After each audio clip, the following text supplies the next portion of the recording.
रामानुजन महाविद्यालय और centre for human sciences Rishihood university के संयुक्त तत्वाधान में विश्वविद्यालय अनुदान आयोग मालवीय मिशन शिक्षक प्रशिक्षण कार्यक्रम द्वारा आयोजित श्रीमद् भगवद गीता पर 2 सप्ताह के इस ऑनलाइन प्रशिक्षण कार्यक्रम में चौथे दिन के दूसरे सत्र में आप सभी प्रतिभागियों का हार्दिक स्वागत है। आज हमारे बीच इस विषय को लेने के लिए, इस पर अपनी बात रखने के लिए आदरणीय श्रीमान शशिकांत जोशी जी हमारे बीच उपस्थित हैं। आप एक प्रसिद्ध लेखक, वक्ता और शिक्षक हैं। प्राचीन संस्कृत ज्ञान को आधुनिक जीवन में और विज्ञान में कैसे उपयोगी बनाया जाए, इस विषय पर आप विशेषज्ञता रखते हैं। आपने आईआईटी खड़गपुर से बीटेक किया और after that you have completed your MS from Minnesota university. आपने प्रैक्टिकल संस्कृत डॉट कॉम एक संस्था बनाई है जहां आप व्यवहारिक अंतर्दृष्टि द्वारा संस्कृत शिक्षा प्रदान करने में अग्रणी हैं। आपके व्याख्यान प्रतिष्ठित संस्थानों जैसे Fidelity investment, Fortis hospitals, Indian railway, IIT Kharagpur और आईआईएम बैंगलोर जैसे रेप्यूटेड प्लेसेस पर आप अपने व्याख्यान दे चुके हैं। आपके कुछ वेबिनार और वर्कशॉप बहुत ही लोकप्रिय हैं, जिनमें युगों के माध्यम से नेतृत्व और so you think you know your Valmiki Ramayana काफी लोकप्रिय हैं। तो आप विभिन्न माध्यमों से संस्कृत को सीखने के लिए विभिन्न मॉड्यूल्स और प्लेटफॉर्म को भी डेवलप कर चुके हैं और वर्तमान में जो लर्नर्स हैं, जो अध्येता हैं, जो संस्कृत ज्ञान इजिली सीखें, इस दिशा में आप निरंतर सक्रिय हैं। तो सर, मैं बहुत अधिक समय ना लेते हुए प्लेटफॉर्म आपको देता हूं और हम भी उत्सुक हैं आपको सुनने के लिए।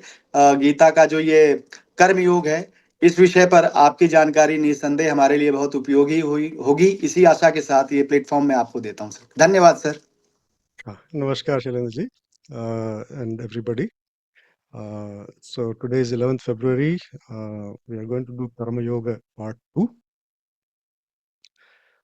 Yatra Yogeshwarah Krishno Yatra Partho Dhanurdharah Tatra Shri Vijayo Bhutir Dhruva Nitir Patir Mama. I want to cover some key terms, just two of them, but very important. One is Dharma. And whenever there's something important, you will see this important, this thing blinking on there. So dharma is not religion. Religion, as we call today, is just a pantha. That means one person's path, right? That is not what is dharma. Dharyati iti dharma, that which upholds something. And now dharma in Sanskrit does not apply only to human beings. It is the main characteristic of a thing, entity that upholds and defines that thing. For example, even water has dharma. Fire, teacher, student, king, everybody have their dharma. So the dharma of water is to flow. If it freezes, then we call it ice. If it vaporizes, then we call it vapor. We don't call it water anymore, right? Fire, if it doesn't burn you, then it is not called fire. It might be just light, but it is not fire, right? A teacher who does not teach is just a person taking salary under the role of teacher, but he's not a teacher. He's just a title and taking salary. A student who does not study may be enrolled in a school, but is not a student. And somebody who is not attending school but learning in life and everything, he's or she is a student. So, what is the dharma of a society? What will uphold a society is what we have to really think. So what do we say, where do we want to move to, which place, or shall we go to that city or that state or that country? People move to different countries also, right? What is the motive behind that? So Hitopadesh has very wonderful niti shlokas on that, but I'll keep it short because we have a lot of Gita to cover. So we want in the society, first and foremost, there should be law and order, there should be some ethics, people should be helping each other. So if you just go to the road and flag an auto that's saying, hey, I want to take an auto, and the auto guy just doesn't even stop or says, I don't want to go, you will say, what is this city? What is happening? So the dharma of the society is not being upheld because that guy said, I will drive an auto. Here I am, but he's not doing his job. So a teacher comes to the class, but does not teach properly or does not teach, gives half of the class time break. Okay, go play games. Now, that is not a good teacher. When everybody does like this with their job, then the dharma of the society is in danger. And that is when we say, what is this society? And we know very well for the 70, 80 years in India, so I don't need to say that. But every society, this does not apply just to India. So it is a law and order, the ethics, and the willingness of people to help each other. Yes, they will take fees. The auto driver will not do it for free. The restaurant will not give you free food, but at least will give you the food, right? So in our Shastras, there is a whole text class of text called Dharma Shastra. We think they're religious books. They're not. They are law and order. They're like a constitution and legal and penal code and like that. This is a crime, this is a punishment. How should each role in the society behave? What is the responsibilities and rights like that? So I like to call it the great balance that a society seeks whenever there's a chaos, whenever there's a government toppled, whenever there's a army coup, everybody wants to come back to normalcy. We can say that a society is civil, only then I will live, right? Otherwise, it's jungle raj. So we know what is the dharma of the society, law and order. Right? Now the other word is yajna. In North and in Hindi, they will say yajna. So that is just a variation, this thing. So we'll not be picky about that. I'll try to say yajna. If it is yajna also, that's fine. So what we think normally is that there's a big fire, there's an altar Vedi, and then there's a fire, then there's a priest and there's pouring ghee and swaha, swaha, this, that, and all, and that is a yajna. That is just the ritual part of it. That does not define a yajna because we never have just a fire burned and yajna. No, we always have a yajna for what? Ashwamedha yajna, Putreshti yajna. There's a purpose towards a yajna. Now, there is also called a Dravya Yajna, Tapo Yajna, Yoga Yajna, Jnana Yajna. For chapter 4, 20th shlok, Gita itself says, which means that Yajna is not just the fire ritual. You can do it without the fire ritual also. What is that Yajna? You say Tapo Yajna. What is tapa? What is tapasya in practical terms? I will always go for the practical terms because there are much better shastrajñas who can give all the other things. But what does a common person do with all this terminology and all this gyan? So tapo yajna, tapas is you have set for a goal. From here to certain city you want to go, or you want to sit for an exam and pass that, or whatever that goal might be. You want to get this job or whatever. On that journey, you are not going to seek comfort, you are not going to avoid discomfort. That is tapas. Okay, you will not like the discomfort. You're not seeking discomfort. You're not saying, oh, there's a comfort. No, no, I'll not take it. Oh, there's a bed. No, no, I'll sleep on the floor. There's AC car. No, no, I'll just walk on. That is not tapas. But if there is no AC car, there's an ordinary auto only, you'll say, okay, fine, I'll go there. My purpose is to go there. If AC car, fine. If not a AC car, I'll go. So tapas. So you could be doing that tapo yajna every day without the fire ritual, right? Jnana yajna, some people are saying that, okay, all the people who are doing research, they are doing jnana yajna, right? So yajna is, in my opinion, represents any conscious action done with the spirit of offering. Offering for what? For the greater good. So all the people in the society will get benefited by what I am doing. That is my yajna. That is my tapo yajna, dravya yajna. Dravya yajna could be that, you donate something, right? Jnana yajna, yoga yajna, any of these are yajna. So today's session is Karma Yoga Part 2, duty, responsibility and service, Karma Yoga for personal life and professional life.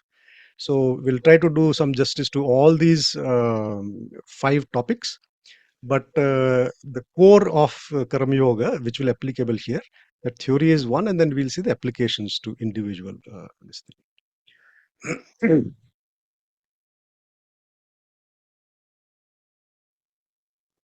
Now, before we go into those 5 topics, I want to present some of the main ideas of Karma Yoga. I understand that in the previous session also some ideas might have been done, but it is very important that we cover these ideas. Only then we will be able to understand the application of Karma Yoga, and we will see that there is no mystery. There is a lot of times we think that our shastras are very mysterious. You need to have a guru. Yeah, you need to have a guru, but without that nothing will happen, and with that everything will happen. The mystery is because we have not had the background training to approach these texts. That is why they all look mysterious and all. And a couple of the mysterious things will come in this session also. Let's see. So the first one is, can we be without doing karma? Is it possible to not do karma? A lot of thing is there, karma will bring phala and all. Phala and karmanyavadhikarasthe says, don't be the agent of phala also. Don't, what we call, don't desire the phala, don't be the agent for phala and all these things. So you say, okay, fine, I'll just not do karma. Let me just do that. I'll no karma and no problem. It's just end of story. So nahi kaschit kshanamapi jatu tishtati akarmakrit karyate hi avashah karma sarva prakriti jahi guni. It is not possible for you to sit without doing anything. Now, we are not talking about, hey, I'm sleeping, I'm not doing anything. So then also you're sleeping, you're snoring, you're breathing, something is happening. But when we talk about karma at a level of Gita, we are talking about major projects that you do in life, like spanning decades or a year, a month, or on a daily basis, some activity that you're doing. You take a bath, you cook, you go to do work, and all these things, they are also under karma. So, apart from 1, 2, 3, 4 like that, even zero is a number in our Indian this thing. We have said zero is also a number. So nothing is also a number in our philosophy. And India has given the ideas like zero and infinity. That also 5 types of infinity. So coming from there, it is not surprising that they say that even when you choose to do nothing, you are still doing. Even nothing is something, right? So doing nothing is also actually doing, because when you're saying, what are you doing? Oh, I'm doing nothing. That means you are doing, right? So what is the path for skillful action? Now we have seen that action is inevitable. Karm to hoga, right? Even if you do gyan or bhakti, that's a beautiful thing. Even if you choose, oh, I'm not a thing, I'm a bhakti yogi, I'm a bhakti marg, I'm a gyan. You are doing karma, because that the way you choose to do the karma is different, but it is a karma. To do bhakti or not to do bhakti, to follow gyan or not to follow gyan. Not necessarily everybody has that much of mental capacity to follow jnana yoga, which might be requiring a lot of mental aptitude and all. And maybe somebody is not that emotional that they do bhakti really from the heart and all. They might sit for the puja, but okay, fine, let me do work and whatever. So no matter which one you do, karma is not something you can escape. Okay. Now the critical choice is not about whether you want to do karma or not. That you can't escape. The critical choice is how should you do the karma, right? Now, is karma merely a means to an end? So, for example, you are going from point A to point B. Suppose you are going from Agra to Delhi, or Delhi to Chennai on a road trip. Suppose road trip, right? Not a flight. So you say, okay, wake me up when we come to Agra. You start from Delhi and you say, wake me up when we get to Agra. You miss the whole journey. You say, no, no, it's destination is more important. But what if you enjoyed the journey also properly? What if you made sure that even the journey was enjoyable, even the journey was meaningful, right? So, similarly, when you have to do karma, is it just like, okay, fine, I'm teaching or I'm doing my job just because it pays me salary? Yeah, it pays you salary because the karma will have phala, right? But if you have to do, why not do it properly? Why not do it nicely? Why not do a good job of it, right? Why not make the journey itself as important as the destination? Right? Why not make the karma itself the spiritual practice, rather than saying, oh, let me just earn some money and then when I retire at 60, 70 or something, then I will listen to some Swamiji or Babaji and then I'll do some charity and all. Life is gone. You have no option left that time, right? So it is not just the destination. There is a saying that, it is the journey that is more important, because you might not reach your destination, right? So enjoy every moment. Take every moment to be a tapasya, a karma yoga, and anything you do will come out good. That is a beauty. It's not what you do, it's how you do that matters. Because if you do things good, even if you're folding clothes, laundry, you'll fold them nicely. Even if you're making food, you'll make a wonderful food. Even if you're teaching, or if you're in ISRO or whatever you do, it is your attitude towards doing that matters. And because everybody is connected, all the karmas of all the people are connected, because you do something, somebody else also gets benefited. They do something, you get benefited. Every day we use the services of other people, so in the society. So everything is connected. And it's not about doing less or caring less. That's very important. Somebody might say, oh, if I do karma, I'll get phala, so let me do less, or let me not care. That is not karma yoga. Not caring is not karma yoga, right? Now, the next one is also a very important one, and I can at least I checked everywhere, and I could not find this the correct one. So that there is no right on the fruits. Karmanyeva adhikaraste ma phaleshu kadachana ma karma phala heturubhu ma te sangostva akarmani. The way the translation is done is that your right is for action alone, never for the results. Now, who would want this philosophy? Anybody, honest to God, you have to say, honest to Krishna, you have to say, would you want to work for no salary? That also maybe not 40 hours, maybe 70 hours, maybe 90 hours. Nowadays people are saying work 90 hours. So would you want to work even 40 hours without a salary? Why would you? Right? And if it was that easy that there is no, you don't have a right on the results, that would be such a wonderful thing, right? Now, every English translation I have seen, print or internet, everywhere the adhikar word is translated as right. Okay. Now, this is the problem that adhikar is not right. Because if it was right, and you can simply say that, okay, I don't have a right on the thing, you could do crime and then say, hey, why punishment? I don't have the rights on the phala. Or you take medicine and you will not get the benefit of the medicine. So, what is the point of doing any karma if there is no phala? Right? So, this is the incorrect translation of this. Please always remember this. You cannot escape the phala. That is the problem. Phala will come. And spiritually, that is the biggest problem. So, the right translation of adhikar is control. You have no control on the fruits, right? So, you're right. No, that is not the correct. Your control is on the action only, never on the results. Now, why we can say this? This is the correct translation. But why can we say this, that this is the right translation? Everybody is missing it. Nobody misses this in the Hindi or in the Indian language. They will miss it in the English because somebody said, Swatantrata mera janm siddh adhikar hai. So adhikar means right, and everywhere adhikar means right, but that is wrong. That is not right. Adhikar is control because it comes from adhikrita.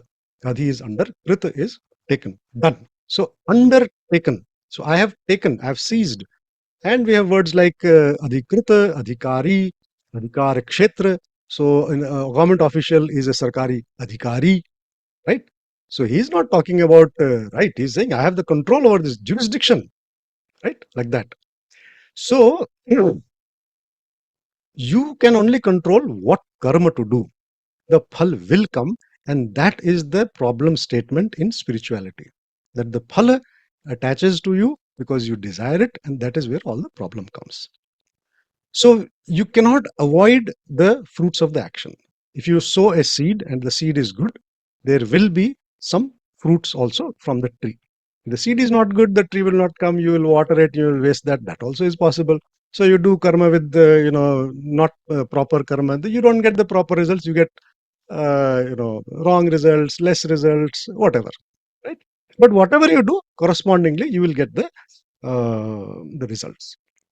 Now, think about a skilled musician. A skilled musician practices a lot. This is Pandit Ustad Zakir Hussain. May Sadgati mile unko. Last year he passed away. So a classical musician like him, or Pandit Jasraj, or anyone, Shiv Kumar Sharma, Hariprasad Chaurasia, they practice so much that the music becomes part of them, right? When they start playing on the stage, maybe the first time they did, they might have felt, oh, will it be good or not? Will the audience like it or not? And things like that. But once you, and I hope everybody of you have at least attended one live concert of Ustad Zakir Hussain or Pandit Shiv Kumar Sharma and all, you can see the joy on their faces when they are creating the music live. That's a beautiful part about the stage live performance. It is the creative process happening in front of you. Creation is happening right in front of you. Okay. So they don't worry about it. They have practiced, they have done their karma. They know, okay, this is the best I can do. And whatever happens, happens. They are free from the worry of the phala. And that is why they perform so joyfully that you feel the joy, right? The difference between attachment to result and awareness of result is very important. Okay, there is a difference. You have to be aware of the results. If you're a surgeon and you're operating, you need to know what to cut and where to attach something, or what to cauterize, or whatever to do. You need to know that, because only then the desired result will come, but you don't be attached. So we'll also see later Sometimes you do your best and still, it doesn't work out. Then what do? You say, okay, fine, I learned my lessons and I'll do better next time. So work becomes worship. If you do it that with this attitude that I'll just focus on the work, then work becomes worship. Every action can become an offering, right? To the whole, to the society, to the Paramatma, whatever you want to call it. Now, work is worship has been also popularized by Mahatma Gandhi. He was merely reminding us of this key point of Karma Yoga. And most of us, we don't believe in it very strongly, right? We don't believe, work is worship. What worship? The main reason we don't believe in this are two. Traditionally, we consider worship means आरती का थाली लेके आओ, घंटी बजाओ, अगरबत्ती and all. That is worship, right? So you come to work, you open your laptop, you do aarti, and then work is worship is done. And then you don't care about, how good you or honestly or sincerely you do your work. That is not what it is. And the other one is progressively, we consider, oh, this is all some religious mumbo jumbo superstition and all. There's nothing good in it. Forget about all these things.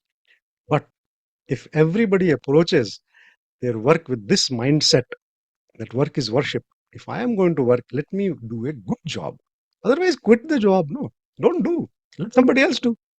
So, if everybody were to do this, or even 10% more start doing this, we can start on the path of Vishwaguru. Otherwise, very difficult. Now, the next idea, which is also very important, to see a karma in karma. कर्मणि अकर्म यह पश्येत अकर्मणि च कर्म यह सह बुद्धिमान मनुष्येषु सह युक्तः कृत्स्न कर्म कृत. So it says कर्मणि अकर्म यह पश्येत. One who sees karma in अकर्म, right? कर्म में अकर्म देखता है. So what does it mean? Is it just some Zen kind of riddle, and the guru will say, okay, think on this and come back in 6 months, or when you find it, and then you just keep on thinking, what does it mean? What does it mean? It's not that. It is very, very straightforward, simple explanation. Being unattached in karma, that is the thing. So its fruit does not cause attachment. So you do the karma with a mindset that its fruit is not going to come attached to you, because if it doesn't attach to you, then it will be like, hey, I didn't even do it. Somebody else did it. For example, somebody else sits in an exam and passes that and gets a job. You didn't even do it. So that phala of that karma doesn't even come to you. So in that particular karma, it was a karma for you. Hey, I didn't even do anything. So I was not even worried about, oh, that person is going to sit in the exam. For example, all of you, unless your children are sitting for some college exams this year, you have no worry what is happening in NEET or JEE Mains or JEE Advanced or BITSAT or whatever.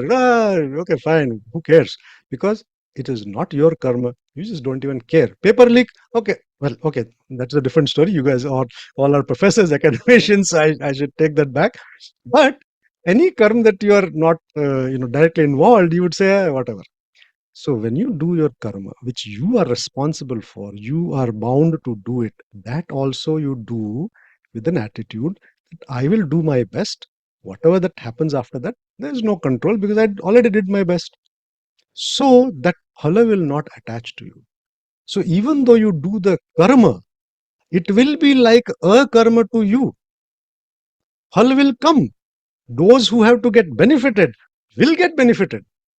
Okay? Those who have to get benefited, they will get benefited.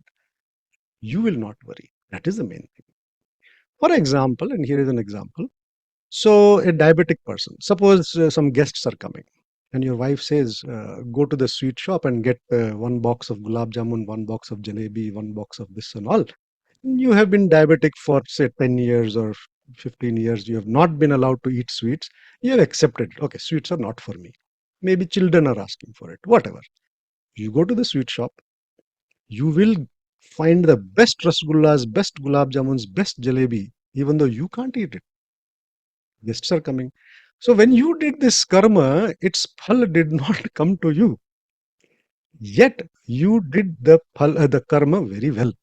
You did not slack on it. You didn't say, give whatever it is now. Who cares? जो भी कुछ डालना डाल दो, देखी जाएगी. It's a different story that your wife told you. So you have to make sure the karma is done properly. But you get the example, the message here. So do your karma in a way that it does not attach to you. Now, how do we get no attachment? No ego, no desire, then there will be no attachment. Because the desire is to the phal, ego is that I am the doer. So that ego can also come, and both of these will, any of these will give you attachment. न माम कर्माणि लिम्पन्ति न मे कर्म फले स्पृहा इति माम यो अभिजानाति कर्म भी न स बध्यते. So Krishna is saying that the karmani, they don't limpanti matlab, embrace, hug or cover, taint. So the actions don't taint me, and na me karma phale spriha, and I have no desire for the karma phala. Right? Now imagine that after creating the whole creation, Krishna or Paramatma, we can say, because each avatar will be called the Paramatma only, has no desire for the fruits. So the creator creates the entire creation. We do some small thing. We write a book and we think we are the greatest person. I get invited to Delhi University, one module. I think, oh, I'm so important. Delhi University invited me. Right? Here, Krishna or the Paramatma, whichever way, there's no difference, has created the whole universe, has no attachment, and is not even desirous of the fruits. That is how you do. There's one other implication from this, that Paramatma, another name you can say is nature, Prakriti. I mean, I'm not splitting here in philosophical sense, but nobody can perceive Paramatma because by the very definition it is beyond any perceptions. So how do you perceive? By the effects. What is the effect? The creation, the nature including the entire universe. Or you can say, how do you know nature? Is Vijnana, science. So Paramatma, nature and science are impartial. They don't care. They don't favor. You will get the phal of your karma. Physics, you jump off the balcony, you're not going to fly.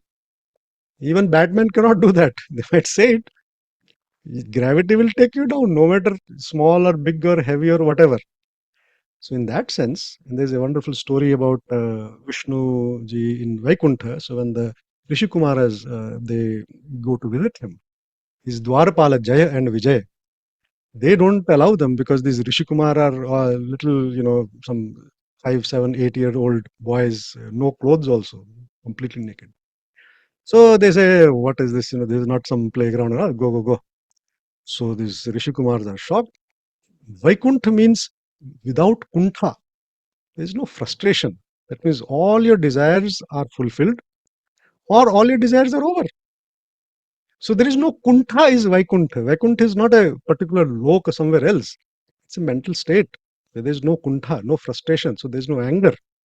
Anger comes because frustration. Frustration comes because you want something, there's an obstacle, so you get angry. That's the sequence, kama, krodha, lobha, moha, mad, matsara. So they get very angry and they say that, people, after so many births by chance and by hard work and all, people come to Vaikuntha. You are here, you should be the example of the best, whatever, and this is how you behave. You need to go to Mrityulok. This is the shrap that the Rishi Kumar has given. Vishnuji is sitting inside and hears this commotion, comes running out. What happened and all, sees that both these Dwarpala are shaking and Rishi Kumars have given the shrap, and then comes to know. Then what does Vishnuji say to Sanat Kumar? He says, these Dwarpals of mine, they did their karma and they got the shrap as the phala. Even I cannot change that.